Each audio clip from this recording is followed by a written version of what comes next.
DNA connected me to a woman I already knew.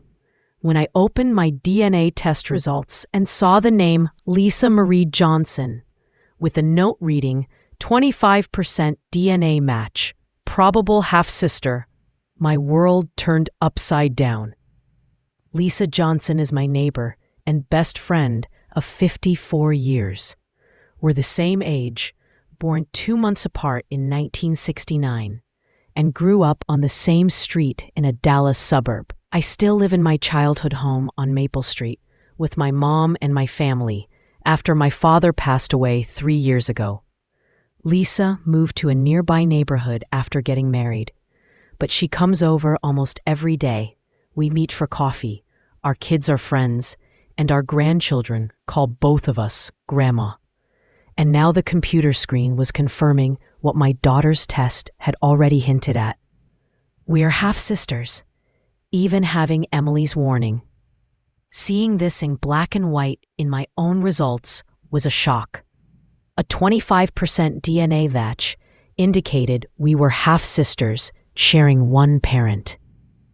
And if this was true, our parents had kept a secret for 55 years that could have destroyed 2 families.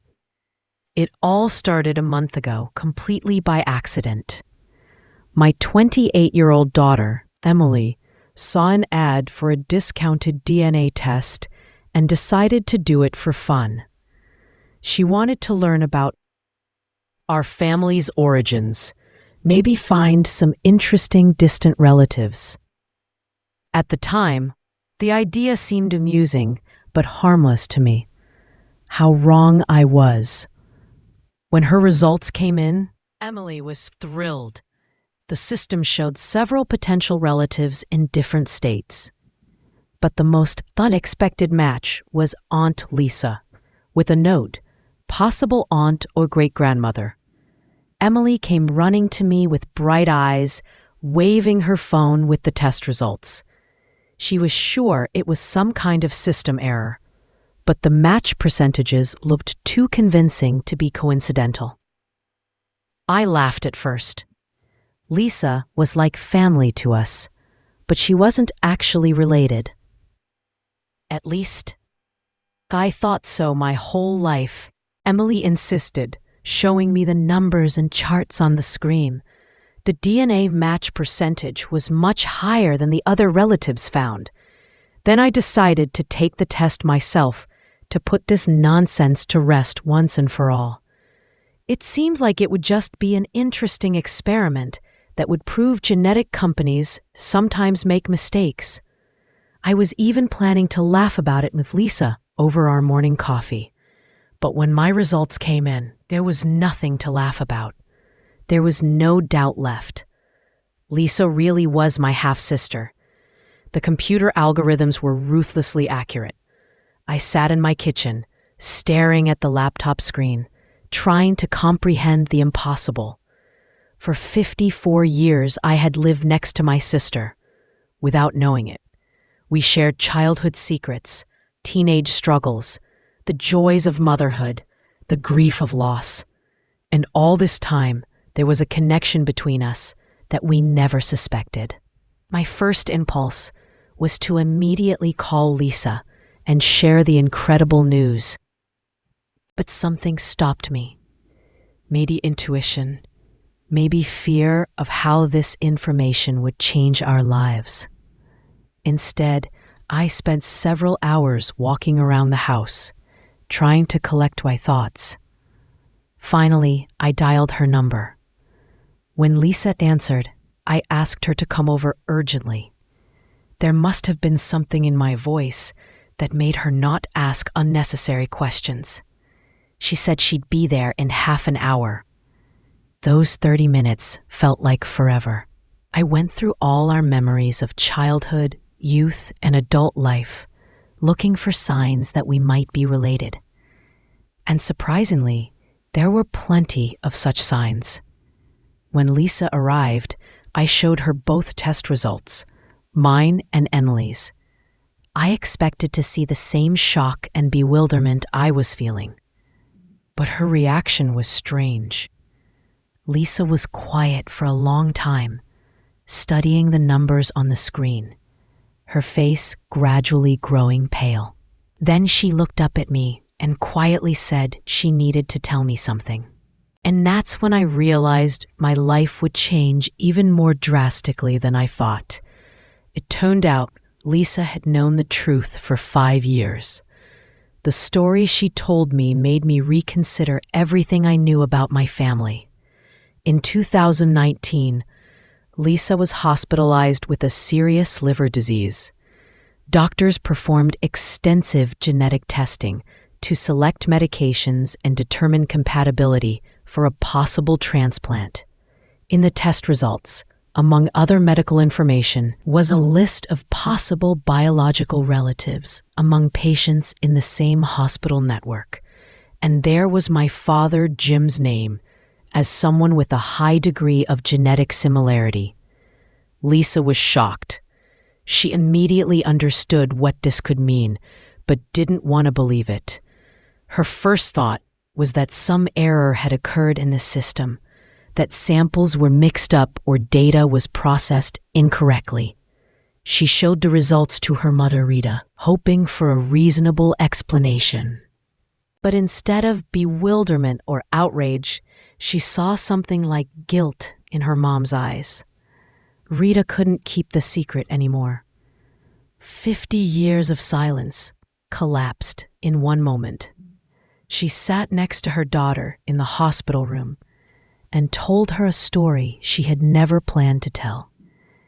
Everything happened in the spring of 1968. Our families were going through tough times then. My father, Jim, lost his job at the factory when the company started layoffs. For 6 months, he unsuccessfully looked for a new position, becoming more gloomy and withdrawn each day. Rita's husband, Frank, on the contrary, got the promotion he'd long awaited at the construction company. But the joy was overshadowed by the fact that the new position required constant travel to construction sites. He was often away for weeks, leaving his wife alone with their 2-year-old son, Michael. Jim, to somehow earn money and keep busy, offered neighbors help with household tasks. In those days, men in our neighborhood often helped each other with repairs, yard work, and small fixes. This was considered normal and natural. Rita had accumulated many tasks she couldn't handle alone. A leaking faucet, a broken cabinet door, a garden overgrown with weeds, a fence needing paint. Jim was a skilled handyman, and she often asked for his help. At first, everything was innocent. Jim would come in the morning, work for a few hours, drink coffee with Rita, discussing neighborhood news and children.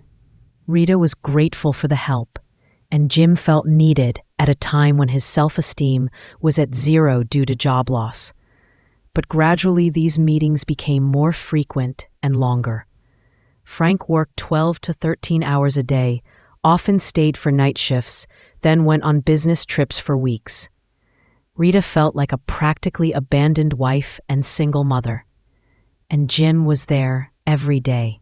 He not only helped with household chores, but also listened to her complaints, understood her loneliness, shared his own struggles about unemployment. An emotional closeness developed between them that was lacking in their marriages. In the spring of 1968, this closeness became physical. It wasn't love or a serious affair, rather the desperation of two lonely people who found comfort in each other. Both understood they were doing wrong, that they had families and obligations, but they couldn't stop. Their connection lasted several months. They met when my mother was at work and Frank was on another business trip.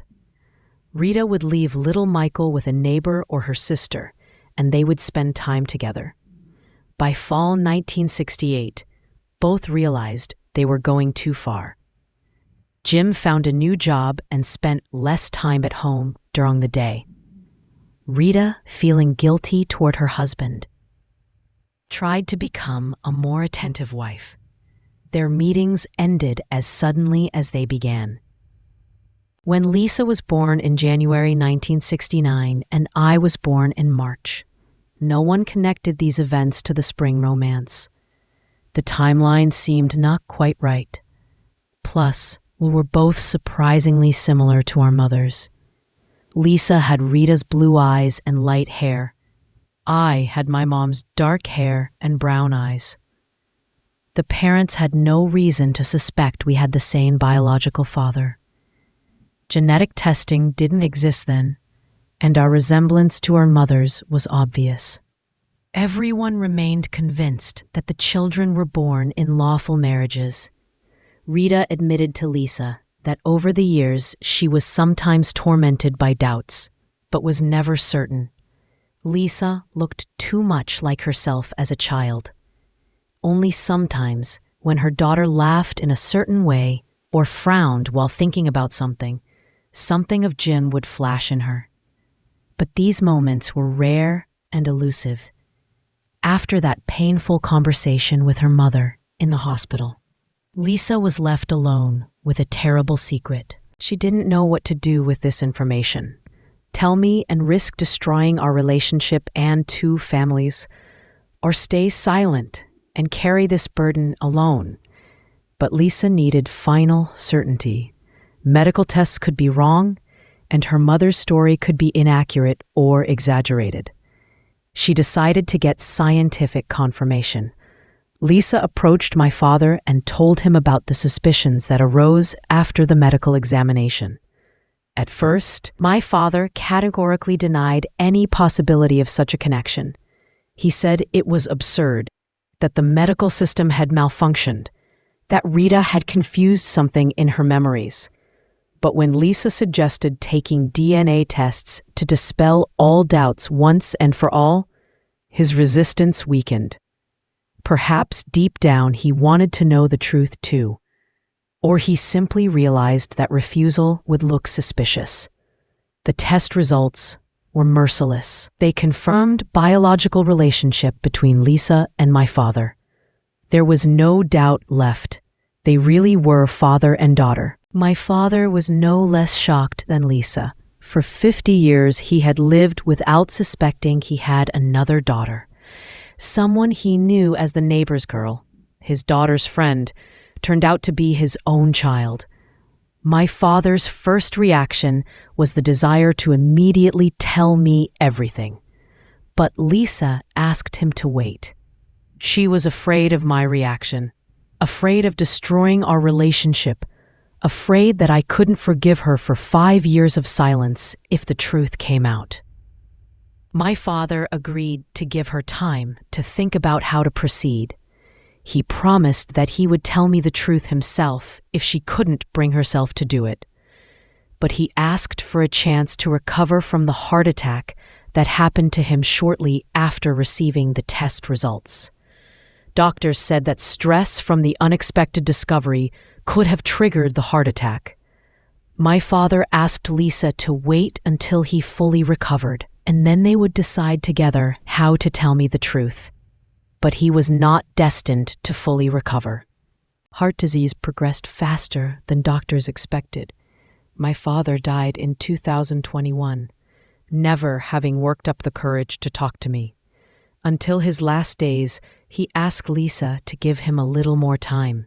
For 5 long years, Lisa carried the burden of this knowledge. Every morning coffee with me was a trial for her.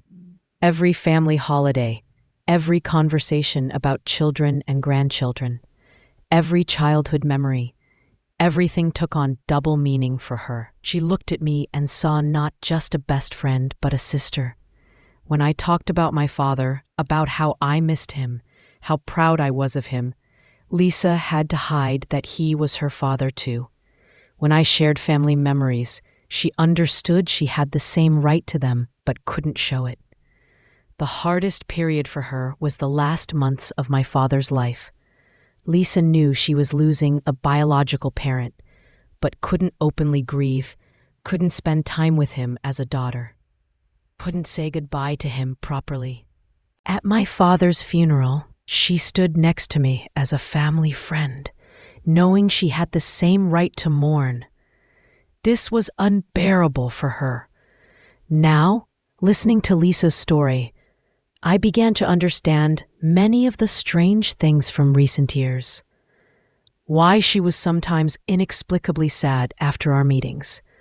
Why she avoided conversations about my father, changed the subject when I started sharing memories of him. Why she reacted so painfully to my regrets that he didn't have time to tell me much about the family. All these years, Lisa suffered alone, unable to share her discovery with anyone. She couldn't tell her husband. She was afraid he wouldn't understand the complexity of the situation. She couldn't turn to a psychologist. The secret was too delicate. She couldn't even keep a diary. Too risky.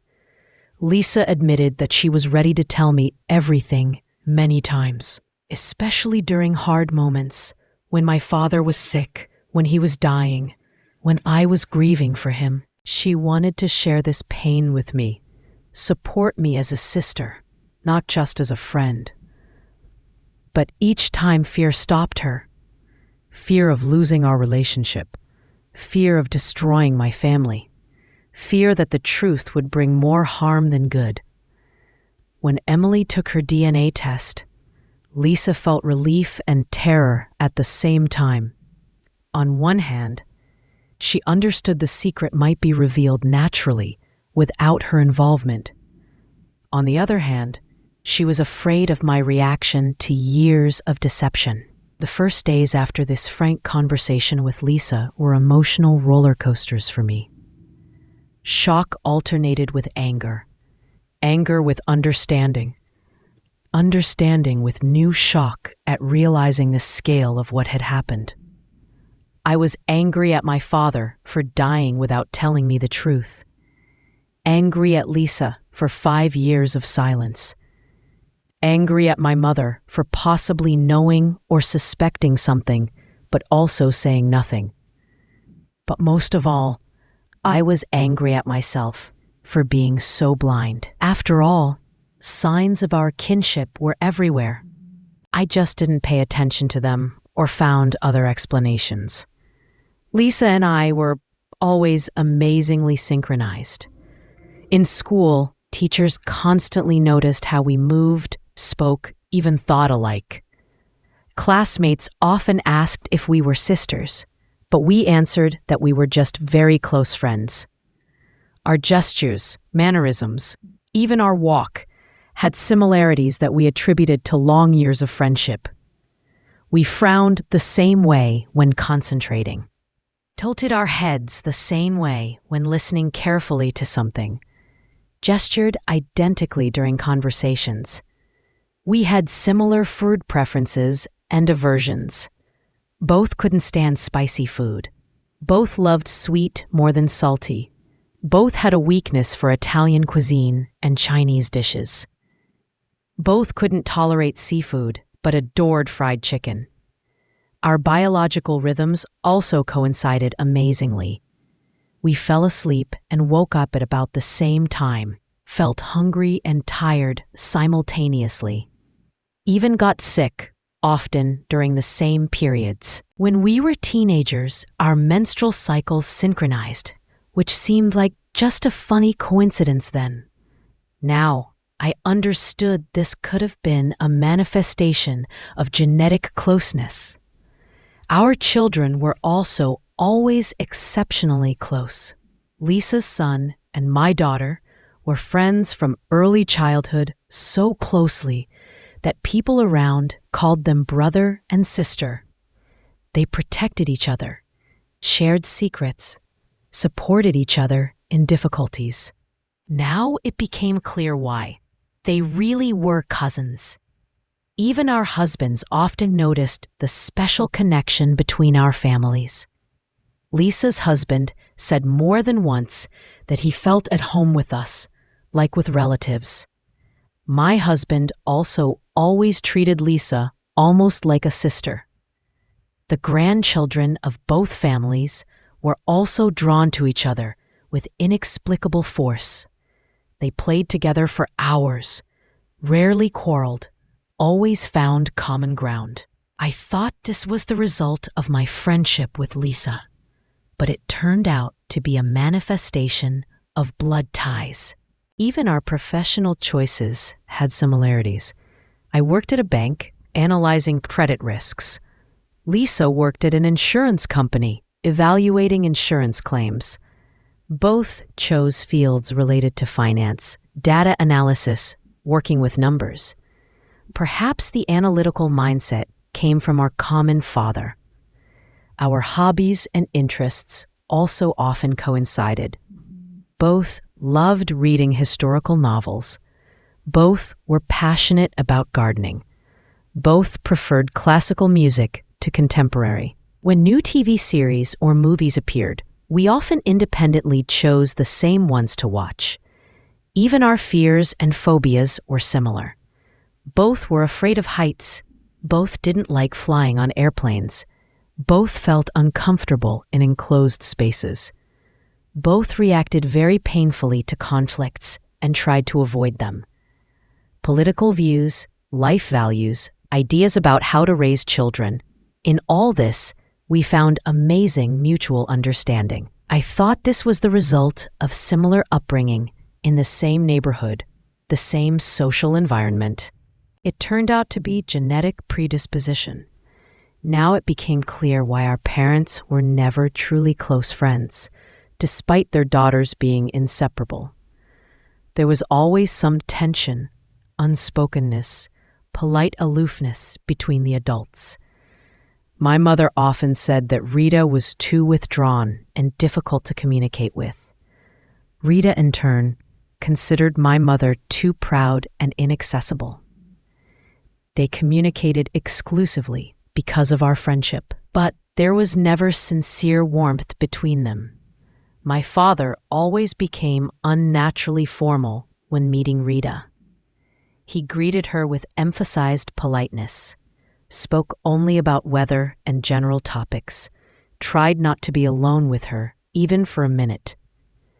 I always thought he was just a shy person who didn't know how to communicate with women. Now I understood. He felt guilty and tried to keep his distance.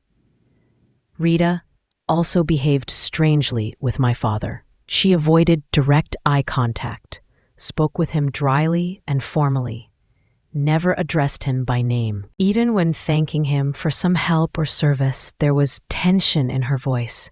Family holidays where we sometimes gathered together always took place in an atmosphere of hidden discomfort.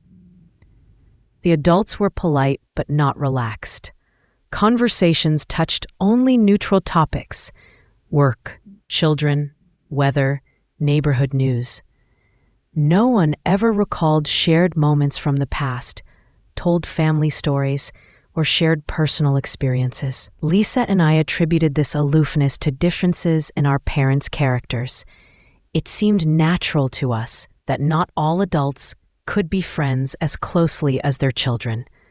We were even proud that we managed to maintain closeness despite the cool relationships between families. The most painful thing was realizing that my father died knowing the truth about our kinship, but never sharing it with me. The last 2 years of his life, he saw every day how I grieved about having no brothers and sisters, how I envied the large, friendly families of our acquaintances. He listened to my regrets that after his death, I would have no one from the older generation who remembered family history. And he himself knew I had a sister who could share this burden of loneliness with me. My father saw how hard it was for me after his death, how I clung to his every word, every memory, trying to preserve my connection with him. And he remained silent about the fact that Lisa also had a right to these memories, that she had also lost a father. I was angrier at him for this secret than for the affair with Rita itself. People make mistakes. People succumb to weaknesses, especially in difficult moments of life.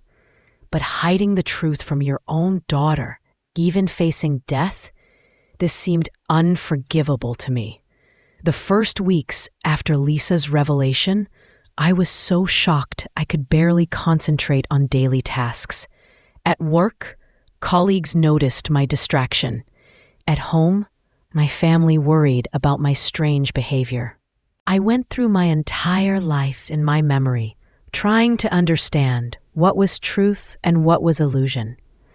Every childhood memory took on new shades.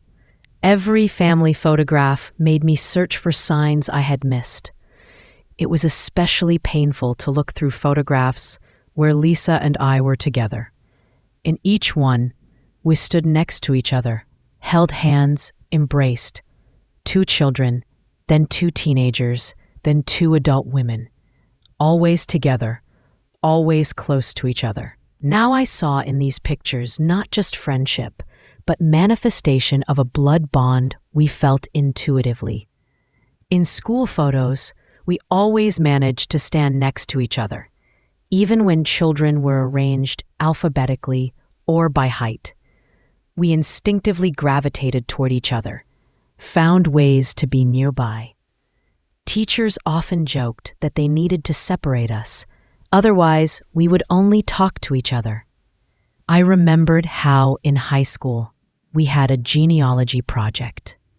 Each student had to create a family tree and tell about their ancestors. Lisa and I worked on our projects together, and I remember how sad I was that we had completely different roots, no common branches in our family trees.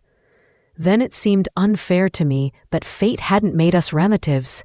I even fantasized about how wonderful it would be if we turned out to be cousins or some other distant relatives.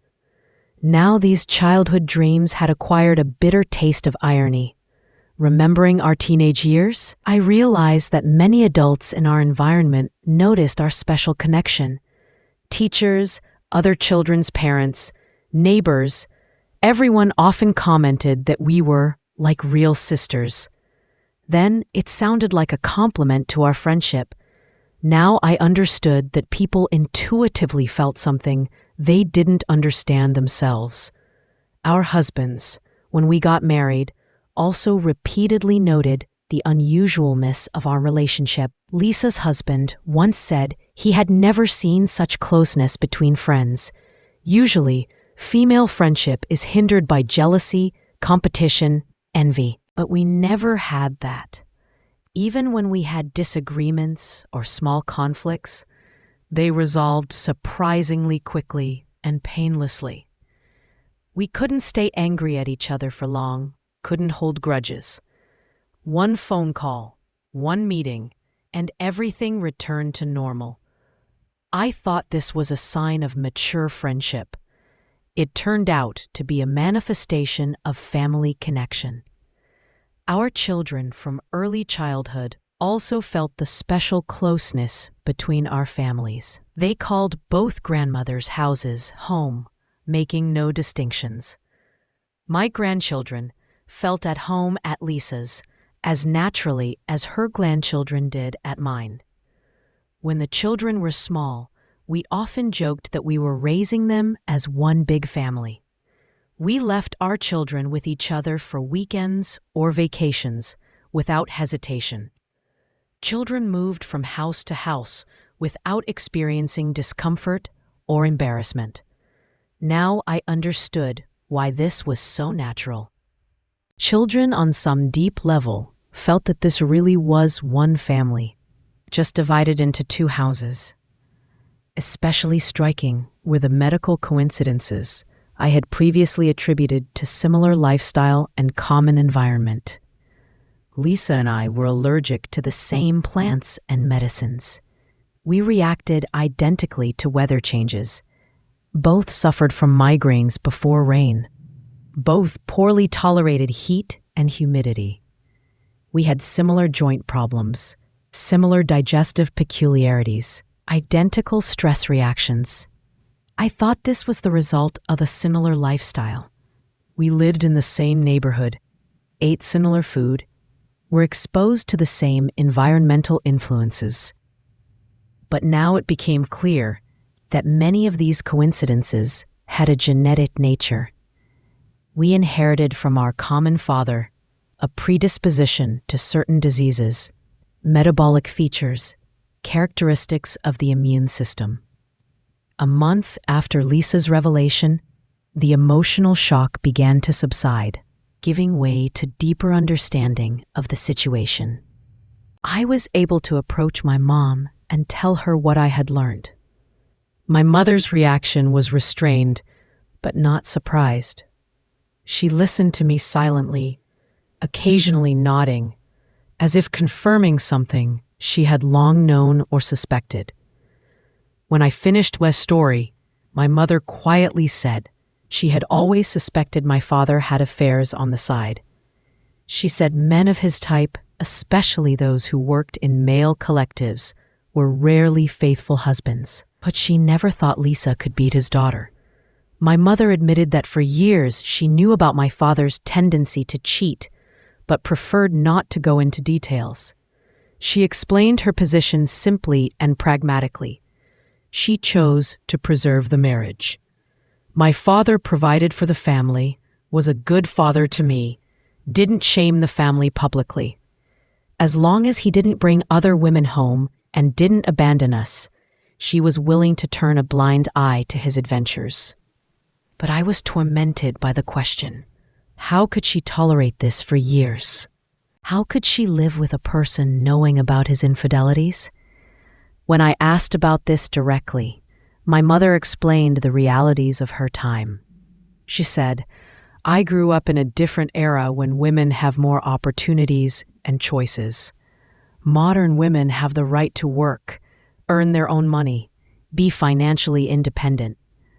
Divorce is no longer considered a disgrace, and a woman after divorce doesn't automatically become an outcast. But in her time, everything was different. Divorce in the late 1960s, early 1970s meant social stigma, financial difficulties, and very limited opportunities for remarriage. A divorced woman with a child was considered a failure, who would have trouble finding work and almost impossible to arrange her personal life again. My mother explained that she preferred to turn a blind eye to my father's infidelities for the sake of stability and security. She had a house, food on the table, the opportunity not to work and focus on raising her daughter. This seemed like a more reasonable choice to her than a principled fight for her husband's fidelity that could end in losing everything. Her words made me look at our mother's generation in a new way. They made choices not from weakness or indifference, but from practicality in conditions where other reasonable options simply didn't exist. It was a compromise for survival in a world where men set the rules of the game. The most difficult was my mother's meeting with Lisa after the whole truth came out. Lisa came to our house for the first time in many years. Before, we always met on neutral territory or at her place. My mother looked at Lisa for a long time, studying her face as if seeing her for the first time. Then she asked how Lisa could remain silent for 5 years, looking her in the eyes. How could she listen to my stories about how proud I was of my father, how I missed him, knowing the truth all along? Lisa couldn't find words to answer. She only repeated that she was afraid of destroying the family, that she didn't know how to act correctly, that every day she suffered from this secret. My mother shook her head and said she didn't blame Lisa. She understood that Lisa fell into a situation she didn't choose, and that silence seemed like the lesser evil to her. But now my mother would have to rethink her entire life, understand that she knew far from everything about her husband. This meeting was painful for all three of us, but necessary. Only after it could my mother begin to accept the new reality and relate to Lisa not as her daughter's friend who had hidden the truth, but as an unwitting victim of circumstances. Gradually, the relationship between my mother and Lisa began to improve. My mother began to see Lisa not as a source of painful memories, but as another daughter of her late husband. This wasn't easy for her, but she tried for our sake and for the grandchildren's sake. The most important decision was whether to tell the truth to our children and grandchildren. Lisa and I discussed this question for a long time, weighing all the pros and cons. On one hand, the children had a right to know the truth about their origins. They weren't little anymore, capable of understanding the complexity of the situation and accepting it. Besides, hiding such information from adult people seemed wrong. On the other hand, this truth could create unnecessary complications in relationships, force people to reconsider established connections, bring discomfort to settled life. In the end, we decided to be honest. Our children deserve to know the truth, and the grandchildren deserve to grow up without family secrets that had burdened previous generations. The children's reaction turned out to be unexpectedly positive and mature. My son said this explained why he always felt special closeness with Lisa's family, why he was always comfortable with them, like at home. Lisa's daughter admitted that as a child she often dreamed that I was her real aunt, not just her mother's friend. Our children didn't perceive the discovery of kinship as shock or tragedy, but as a gift of fate. They said now they had not just close family friends, but real cousins. Their relationships didn't change from this knowledge, but acquired additional depth and significance. For the grandchildren, this news became a real celebration. The children perceived the family expansion with enthusiasm and joy. My 8-year-old grandson was thrilled that he now had another official grandmother and grandfather. The grandchildren started calling both grandmothers' houses family homes, making no distinction between them. For them, this discovery wasn't a source of confusion, but a reason for pride. They now had the biggest family in class. Our relationship with Lisa also changed, although these changes were subtle and gradual. We still met every morning for coffee, still shared news and experiences. But now we could openly talk about similarities in our habits, mannerisms, and preferences. What we used to explain by long friendship now had genetic justification. Our habit of simultaneously reaching for sugar or cream, our manner of reacting identically to jokes, our ability to understand each other with half a word, all this now had scientific explanation. We discovered that we had identical stress reactions, similar problem-solving methods, similar approaches to raising children. Before, we were proud of this mutual understanding as an achievement of our friendship. Now we understood that much of this was genetically determined. Even our culinary preferences turned out to be hereditary. We both cooked meat the same way, seasoned salads identically, preferred the same methods of vegetable processing. Our families often joked that we cooked like twins. Now it became clear why. A year after our reunion as sisters, something happened that changed everything again. I received an email notification from the genetic company with the subject line, "New DNA match, close relative."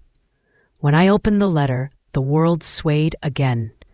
The system had discovered a person with 25% shared genes with both of us. This meant another brother or sister through our father's line. The profile showed the name David Mitchell, 52 years old, living in Houston, Texas. Lisa turned pale when I showed her this notification. If we had another relative, it meant our father had affairs not only with her mother, but with someone else too. The scale of our father's infidelities was turning out to be larger than we had supposed. We contacted David through the genetic site system. It turned out he was the son of Carol Wilson, a woman who worked as a secretary at the company where my father got a job after that summer affair with Rita. David's story was completely different from ours. He had lived his whole life considering his mother's husband, Robert Wilson, to be his father. Carol never told her son the truth about his biological origins. Perhaps she herself wasn't completely sure about paternity. After all, she was married and might have thought the child was from her lawful husband. David took the DNA test out of simple curiosity, hoping to find distant relatives and learn more about family history. He never expected to discover two half-sisters living a few hours' drive from him. When we contacted David and told him our story, he was no less shocked than we were. But his reaction turned out to be completely unexpected and painful. David listened to us politely but coldly. He said this information changed nothing in his life and shouldn't change anything. Robert Wilson was and remained his only father, the man who raised him from infancy, loved him, taught him about life, paid for his education, supported him in all endeavors. For David, biological facts had no emotional significance. He felt no curiosity about his biological father, didn't want to know more about him, saw no point in relationships with us as relatives. Moreover, David asked us not to contact him about this matter anymore. He explained that he didn't want his wife and children to learn about this story. He had a family, established relationships, and didn't want to bring additional complications into his life for the sake of genetic coincidences. David was categorical in his desire to maintain distance. He said we were strangers to him, connected only by a biological fact that he didn't consider grounds for relationships. After our conversation, he closed the possibility of searching for new relatives in his profile on the genetic site. His reaction was painful for us, but instructive. David showed us that family discoveries don't always lead to happy reunions. Sometimes people consciously choose the boundaries of what they're willing to accept in their lives. The meeting with David became a lesson about how real fatherhood and kinship are determined not by genes, but by years of love, care, and presence in a person's life. Robert Wilson was David's real father in the full sense of the word, while our biological father remained just a genetic fact to him. David's story showed us different sides of family relationships. Lisa and I had 54 years of friendship and closeness that became the foundation for accepting kinship. David didn't have such a foundation and preferred not to create new connections in adulthood. His refusal to communicate with us also opened a new perspective on our father's behavior. Perhaps our father didn't tell us about David, not only because of shame or desire to hide infidelities, but also out of respect for Carol's and her family's choice to live their own lives. After David's story, Lisa and I realized that our reunion as sisters was not an automatic result of genetic discovery, but the result of our conscious choice to accept this new reality and make it part of our lives. By the end of the second year after the initial discovery, our life had settled into a new rhythm. We gained a connection we never suspected, an understanding of how one event from half a century ago could influence people's lives across generations. The most valuable thing remained the relationship between Lisa and me. We had traveled a complex path from childhood friends through the shock of discovery, pain from hidden secrets, and anger at the adults who deceived us, to deep acceptance of new reality and an even stronger bond as sisters. Our morning coffee became a sacred ritual. Every day, we meet in Lisa's garden or in my kitchen, discuss family news, share memories that now have gained new explanations and meanings. David remained a closed chapter for us, a person we're genetically connected to, but who consciously chose not to be part of our story. We learned to accept and respect his choice, understanding that family is not only blood, but also the desire to be together. Our children and grandchildren are growing up surrounded by extended family, knowing the truth from the beginning and not carrying the burden of family secrets that weighed on previous generations. They see in our story not tragedy or scandal, but an interesting family legend and proof that love is stronger than coincidences. My mother, who is now 79, also found her place in the new reality. She began treating Lisa almost like a daughter, and this feeling is mutual. Lisa can now openly care for the elderly woman who was her biological father's wife, without hiding her feelings behind a mask of polite distance. The most unexpected result of our story was that it inspired other people in the neighborhood and even beyond to search for their own family roots and secrets. After an article about us was published in the local newspaper, we received many letters from people who also took DNA tests and discovered unexpected family connections. Some stories were similar to ours. Hidden relatives, unexpected connections, family secrets revealed after decades. Others were more dramatic, adoptions that adopted children didn't know about, families separated by wars or disasters, and reunited thanks to modern science. We realized we're living in an era of great revelation of family secrets. DNA testing makes it practically impossible to hide biological connections that previous generations could keep secret for decades or even their entire lives. This technology forces society to reconsider ideas about family, kinship, secrets, and truth. What could once be hidden forever can now be revealed at any moment. This creates new ethical dilemmas and forces people to be more honest with each other. But the most important thing we understood over these 2 years: family is not only shared genes or birth documents. Family is the choice to love each other despite complexities and imperfections. It's the willingness to accept truth, however painful it may be. It's the ability to forgive past mistakes and build relationships in the present. Our story showed that real family connections don't need genetic confirmation to be strong. Lisa was a sister to me in spirit long before we learned about it biologically. The DNA test only confirmed what our hearts had felt our whole lives. This morning, as usual, I met with Lisa for coffee. We discussed weekend plans, news from children and grandchildren, recent neighborhood events.